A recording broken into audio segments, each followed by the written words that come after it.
Gostaria de agradecer pela oportunidade de apresentar parte do meu trabalho de tese.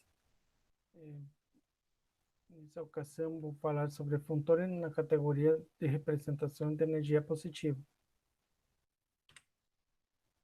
Os tópicos, módulos e álgebra de vértices. Falaremos também um pouco sobre a álgebra de Zoom, que é a álgebra associativa de uma álgebra de vértices. Em particular, nosso interesse é trabalhar com a álgebra de vértices afim universal.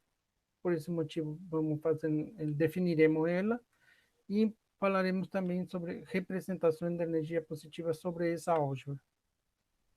Além disso, definiremos brevemente a álgebra e módulos sobre Helfand-Zednik, que são os módulos que a gente realiza e são associados aos módulos sobre a álgebra de vértices. Finalmente, falaremos sobre funtores de localização, torção e localização torcida, e veremos que esses funtores preservam as categorias de módulos sobre Helfand-Zednik que falaremos hoje.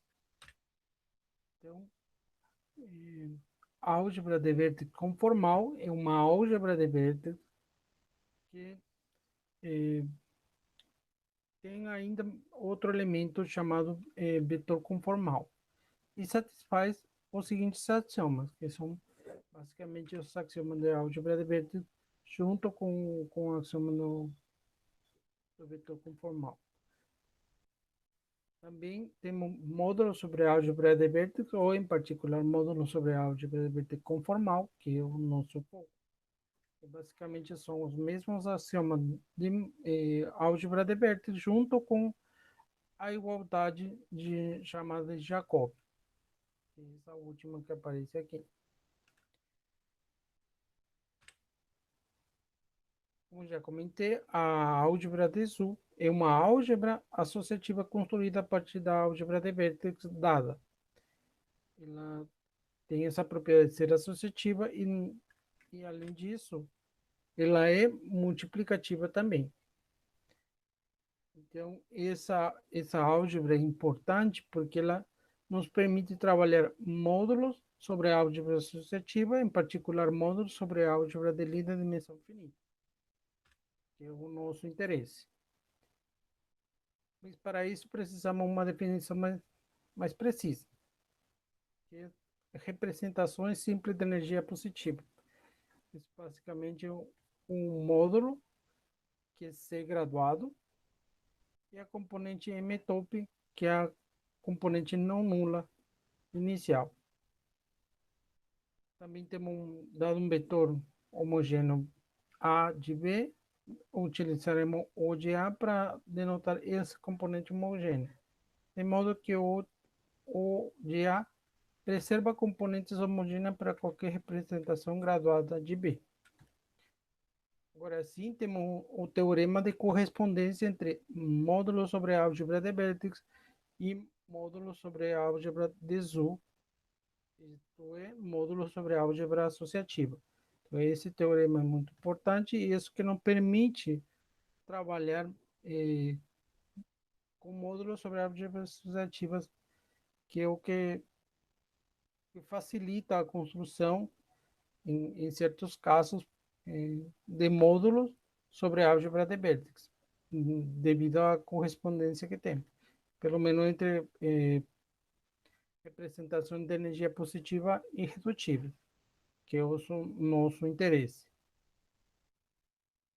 Mais ainda, especificamente, trabalhamos com a álgebra de vértices afim universal, que a construção clássica é dada uma álgebra de Lie dimensão finita G, construímos uma álgebra G-chapéu, da forma usual, com esse colchete definido assim, onde K é um elemento que comuta com a álgebra G-chapéu completa. E temos a fórmula bilinear normalizada invariância de G. Podemos pensar na forma de Killing especificamente. Assim podemos definir nossa álgebra de vértices afim universal associada com G de nível K. De nível K porque, dado um número complexo qualquer, nós definiremos BKG como módulo induzido de um módulo dimensional CK, da maneira usual que definimos módulos induzidos, onde G de T age trivialmente e K age como uma multiplicação pelo escalar que a gente escolheu no começo. Denotaremos também como o único quociente simples graduado dessa álgebra como B sub Kg, que é chamado álgebra vértex simples afim associada a G no nível K. Nesse caso específico, podemos descrever completamente a álgebra de Sul dessa álgebra de vértex afim universal. E sabemos que nesse caso, a álgebra de Sul, a álgebra afim universal, isomorfa a álgebra envelopante de G. Esse isomorfismo como o isomorfismo de álgebra associativa. Além disso, a álgebra de Sul da álgebra afim simples universal é isomorfa a um quociente da álgebra envelopante de G sobre um certo ideal e capa. Isso nos permite estabelecer uma correspondência de classe de isomorfismo, graças ao teorema de Sul, entre módulo sobre UG cocientado com IK e BKG módulo de energia positiva. Essa construção é mais concreta e por isso que a gente vai trabalhar com módulo sobre álgebra de Lie de dimensão finita. Isso foi inicialmente feito por Arakawa. No primeiro resultado, ele descreve todos os módulos de peso máximo que são de energia positiva, ou módulos admissíveis, que são chamados também. Então, nesse teorema, ele descreve quais são os pesos lambda, tal que ele lambda é um módulo de peso máximo simples admissível, de nível K.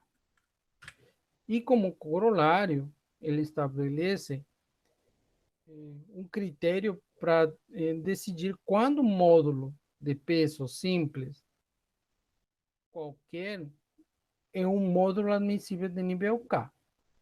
Esse módulo vai ser admissível se somente se o anulador do módulo coincide com o anulador de algum módulo de peso máximo L lambda que ele descreve no teorema anterior. Então, temos esse critério para decidir quando um módulo de peso máximo é admissível ou não. Por isso está importante saber calcular o módulo, o anulador do módulo. Isso, em geral, vale dizer que não é um problema trivial, por isso que utilizamos a técnica de funtores de localização e funtores de localização torcida. Isso nos permite construir, a partir do módulo de peso máximo, novos módulos simples que têm o mesmo aniquilador desse módulo de peso máximo dado. Isso que faremos mais para frente. Nosso interesse específico, nossa construção, vale para esse Ln mais 1, para essa álgebra de Lie. Construções semelhantes podem ser encontradas para outras álgebras, mas nosso trabalho especificamente é para esse Ln mais 1. Por isso, definimos os pesos máximos ou descrevemos esses números admissíveis para essa álgebra, que foi feito por Katz e Wakimoto. Então, o módulo é admissível se somente se satisfaz essa relação. E também definiremos que um módulo, um G módulo M é admissível de nível K, se M é um módulo sobre a álgebra de Sul da álgebra afim universal simples BKG. Isso é por definição. Então, nosso trabalho é descrever esse tipo de módulo. Para isso, utilizaremos uma construção combinatória e por isso precisamos descrever álgebra de Helfand-Setting para GLN. Essa definição é uma álgebra de, de Helfand-Setting padrão. Isso é chamado assim porque é construída a partir das matrizes unitárias E e J. Nesse caso específico, para cada m menor ou igual que n, temos a álgebra GLM. Então, é fácil ver que temos uma cadeia crescente de matrizes, olhando simplesmente para o tamanho da matriz. GL1 está contida em GL2, GL2 em GL3 e assim por diante. Então, essa cadeia, olhando como matriz, é uma cadeia de álgebras também, é a álgebra de Lie. Mais importante é que essa cadeia induz uma outra cadeia de álgebras envelopantes de cada uma dessas GLM, que denotaremos como o 1, o 2, o N, onde o M é o de GLM. Também para cada uma dessas álgebras envelopantes, definiremos ZM como centro de UDM. Finalmente, definimos a álgebra gama, que gama estándar de GLM, como a álgebra gerada pelos centros dessas álgebras. E essa álgebra é chamada de álgebra de Helfand-Setting estándar para GLM. Mas, de novo, como nosso objetivo é trabalhar com módulos sobre SLN, então precisamos restringir nossa álgebra gama para a álgebra sobre SLN mais um. Uma notação usual é definir a base π como a base de raízes simples, alfa 1 até alfa n. Alfa RS é a raiz não simples, que é a soma da raiz simples alfa R até alfa S. E a álgebra de Cartan, que é gerada pelo elemento GK. Então, assim podemos definir também a álgebra de Helfand-Setting como a projeção da álgebra de Helfand-Setting para GLN mais um sobre a álgebra de SLN mais um. E essa álgebra, que é a projeção, chamaremos também de álgebra de Helfand-Setting padrão. Para definir nossos módulos de Helfand-Setting, não restringiremos a uma subcategoria dele, porque essa aqui existe uma descrição explícita desse tipo de módulo de Helfand-Setting. Para isso, precisamos de um certo conjunto de relações, as relações que satisfazem os elementos WKI e WK mais 1J. Essas diferenças são analisadas e isso forma um conjunto de relações. Chamaremos esse conjunto de admissível, sim, dado um vetor ou uma tabela TDV. Podemos definir um espaço vetorial tal que essas fórmulas aqui, que são chamadas fórmulas clássicas de Helfand-Setting, definem um G-módulo para esse espaço vetorial. A esse módulo, assim construído, denominaremos módulo de relações para esse LN mais um. Baseado nessa definição, o primeiro resultado é descrever todos os módulos de peso máximo, que são módulos de relações, para a álgebra padrão de Helfand-Setting. Esse é o critério aqui descreve uma condição necessária e suficiente para que esses módulos de peso máximo sejam de relações. Não temos todos os módulos de peso máximo, porque o critério diz que não são todos, né? Dado um peso, não necessariamente é o módulo de peso máximo de relações, porém, para nosso objetivo, o nosso trabalho é suficiente esses, todos os módulos de peso máximo que podemos construir como módulo de relações. Por quê? Porque se restringimos ao peso lambda integral dominante ou peso dominante regular, então nesse caso o teorema garante que o módulo L lambda é um módulo de relações sim para a álgebra padrão. Em particular, com isso conseguimos descrever todos os módulos de peso máximo simples para SLN mais um, que são admissíveis de nível K. E continuam sendo módulo de relações também. Para alguma outra gama, que não necessariamente a gama padrão. Agora, definiremos brevemente os funtores de localização e torção, lembrando a construção clássica de Olivier. Fixado uma álgebra, fixado uma raiz não necessariamente simples, construímos a tripla SL2 de E alfa, F alfa e H alfa, com, escolhendo F alfa, podemos definir esse conjunto F alfa como as potências de Fzinho alfa L. Sabemos que esse conjunto satisfaz a condição de Ori, é um conjunto multiplicativo e um subconjunto, né, da álgebra Belopante UGG. Supondo esse conjunto, sabemos que podemos definir a álgebra localizada da álgebra Belopante e denotaremos como D alfa de UDG. A localização dessa álgebra UDG sempre é relativa a esse conjunto F alfa que descrevemos anteriormente. E definiremos que um módulo qualquer M é localizado por esse conjunto F alfa da seguinte maneira: a localização T alfa M é igual ao produto tensorial da álgebra localizada tensor com o próprio M. A esse módulo chamarei de módulo localizado.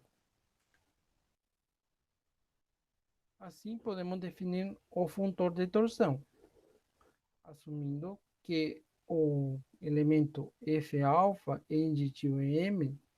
Sabemos que o próprio M é um submódulo do módulo localizado e, portanto, podemos definir o quociente de módulo e a esse quociente chamaremos de T alfa M. Esse é o funtor de torção de M. Por outro lado, podemos definir a conjugação generalizada a partir de cada número complexo de x, escolhendo um elemento da álgebra localizada, definimos essa nova função como uma torção generalizada, ou conjugação generalizada. Utilizando essa função, e dado que temos um módulo sobre a álgebra localizada, podemos definir uma nova ação, que é chamada ação torcida, e denotaremos esse novo módulo por φ alfa x de m, que é um módulo localizado, ou seja, o espaço vetorial subjacente é o mesmo, porém a ação é nova e é dada dessa maneira, utilizando a função θ alfa x de u.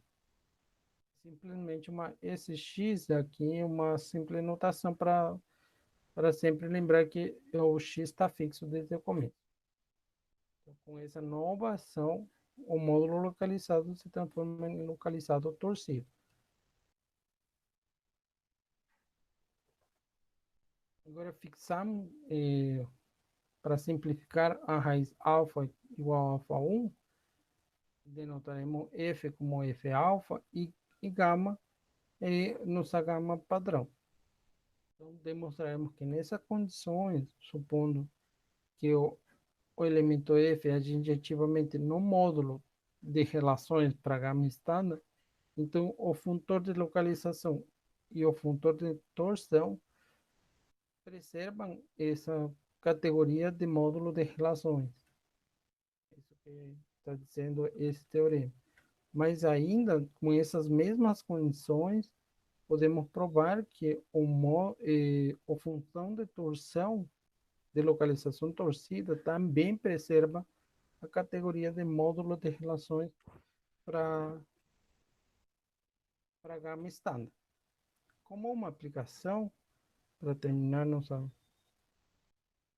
eh, nosso resultado, estabelecemos um critério para definir quando um módulo induzido de SL2 é um módulo de relações, porque, novamente, nem todo módulo induzido de SL2 é um módulo de relações. Então, nesse caso, é necessário e suficiente que o módulo L lambda associado com ele seja de relações, módulo de peso máximo, onde L lambda está relacionado com o nosso módulo induzido, SL2, por essas relações. Supondo essas relações, então podemos provar que o módulo induzido, SL2, de fato é isomorfo ao módulo localizado torcido do nosso módulo de peso máximo L lambda, com X satisfazendo essa condição aqui de X menos esse número no inteiro. Mais do que isso, sabemos que nosso módulo induzido de SL2 é limitado se somente se o módulo L lambda associado for limitado. E no caso de o peso lambda for dominante, temos que os anuladores dos módulos são iguais. Isso porque o induzido de SL2 é o localizado torcido do módulo L lambda. Em geral, não necessariamente teremos que a igualdade. Então, esses são nossos resultados. As referências principais que utilizamos para nosso trabalho são as seguintes. Agradeço novamente pela oportunidade de apresentar